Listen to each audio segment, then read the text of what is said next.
بمصابيح وجعلناها رجوما للشياطين وأعتدنا لهم عذاب السعير وللذين كفروا بربهم عذاب جهنم وبئس المصير إذا ألقوا فيها سمعوا لها شهيقا وهي تفور تكاد تميز من الغيظ كلما ألقي فيها فوج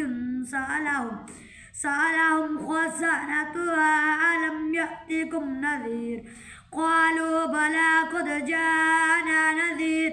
فكذبنا وقلنا ما نزل الله من شيء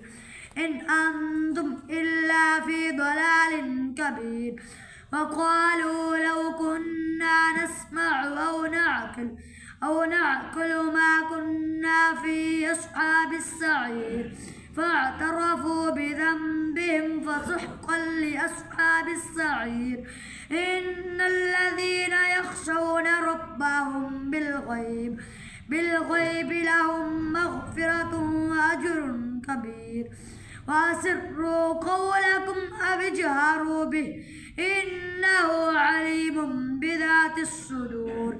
ألا يعلم من خلق وهو اللطيف الخبير